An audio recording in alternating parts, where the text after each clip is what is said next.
Hello viewers, வணக்கம். Tamil food சேனலுக்கு உங்களை வரவேற்கிறேன். இப்போ நம்ம என்ன செய்ய போகிறோம்னா, சாப்பாடு மீதி ஆயிடுச்சு இல்லையா? காலையில் செஞ்சது மத்தியானம் மீதி ஆயிரும், மத்தியானம் செஞ்சது நைட்டு அப்படியே இருக்கும்.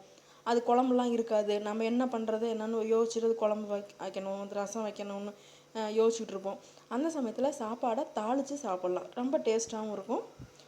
வேலையும் சீக்கிரம் ஆகும். நம்ம குழம்பு வச்சு ரசம் வச்சு அந்த சாப்பாட்டுக்கு ஈக்குவல் பண்ணுறதுக்கு சாப்பாட்டை தாளிச்சுக்கலாம். அதுக்கு தேவையான என்னென்னு பார்த்துக்கலாம். வெங்காயம் நறுக்கி வச்சுக்கலாம், பச்சை மிளகா 2, கருவேப்பிலை, வரமிளகா 1 வச்சுக்குவோம். காரத்துக்கு தகுந்த மாதிரி சாப்பாட்டுக்கு தகுந்த மாதிரி எடுத்துக்குவோம். இஞ்சி சின்ன துண்டு நறுக்கி வச்சுக்குவோம். கருவேப்பிலை எடுத்து வச்சுக்குவோம். ஒரு தக்காளியை சின்ன சின்ன பீஸாக கட் பண்ணி வச்சுக்கலாம். மஞ்சத்தூள் கொஞ்சம், கடுகு, கடலப்பருப்பு எடுத்துக்கலாம். சாப்பாடு மீதி இருக்கேன்ல ஹாட் பாக்ஸில், அது நல்லா அப்படியே உதுத்தி விட்டுக்கலாம். கட்டி கட்டியாக இருக்கும். காலையில் வச்சது இல்லை மத்தியானம் வச்சது ராத்திரி எடுக்கும்போது ரொம்ப கட்டியாயிரும். இந்த மாதிரி நம்ம அப்படியே உதுத்தி விட்டுக்கலாம். அப்போ தான் வணக்கும் போது ஈஸியாக இருக்கும். கட்டி கட்டியாக இருந்தால் நம்மளுக்கு காரம் பிடிக்காது, உப்பு பிடிக்காது, அதில் வணங்காது, டேஸ்ட் இருக்காது. நம்ம நல்லா அப்படியே உடச்சி விட்டுருவோம். இப்போ அப்படியே உதிரி உதிரியாக பண்ணியாச்சு.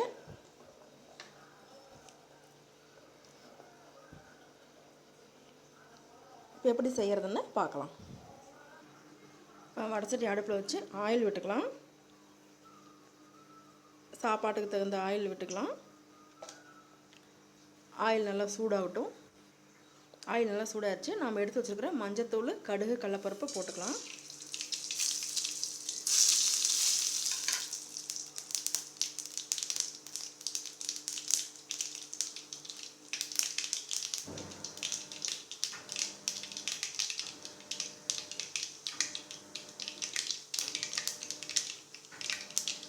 கடுகு பொரிஞ்சிருச்சு. நம்ம தட்டி வச்ச இஞ்சியை முதல்ல எண்ணெய்க்குள்ளே போட்டுக்கலாம். ஒரு செகண்ட் கழித்து அரிஞ்சு வச்சுருக்கிற வெங்காயம், பச்சை மிளகா,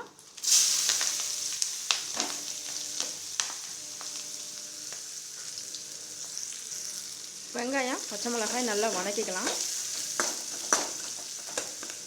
கூடவே தக்காளியும் கருவேப்பிலத்தெல்லாம் எடுத்து வச்சுருக்கோம் இல்லையா, அதையும் போட்டு வதக்கிக்கலாம்.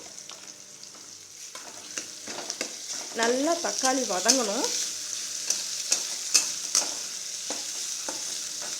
அப்படியே 2 நிமிஷம் வெங்காயம், பச்சை மிளகாய், தக்காளி எல்லாமே வதங்கிட்டு இருக்கட்டும்.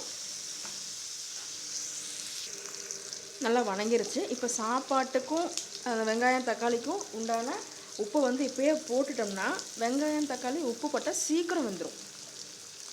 நம்ம அதனால இப்போவே போட்டுக்கலாம். இப்போவே போட்டு ஒரு 2 நிமிஷம் வதங்கினா போதும்.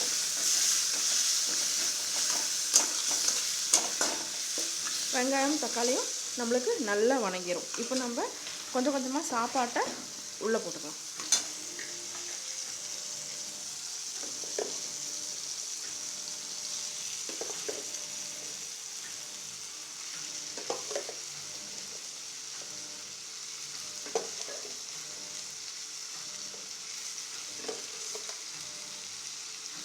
இப்படி போட்டு கலரி விட்டுக்கலாம்.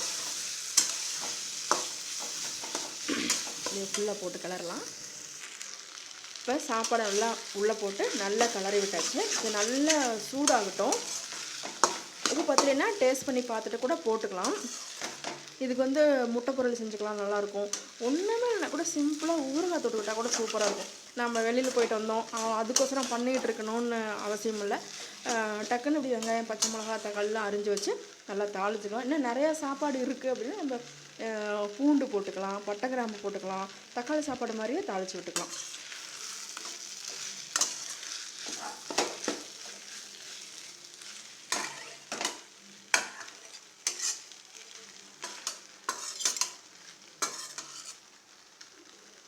இப்போ நம்மளுக்கு தாளித்த சாப்பாடு ரெடி. இந்த மாதிரி சிம்பிளாக டேஸ்ட்டாகவும் பண்ணணும், வேஸ்ட் ஆகாமல் ஃபுட்டு பண்ணணும். அந்த மாதிரி சிம்பிளாக ரெசிபியெல்லாம் பார்க்கணுன்னா எங்கள் தமிழ் ஃபுட் சேனலை சப்ஸ்கிரைப் பண்ணுங்கள், லைக் பண்ணுங்கள், ஷேர் பண்ணுங்கள். உங்கள் கமெண்ட்ஸ் எனக்கு சொல்லுங்கள். Thank you viewers.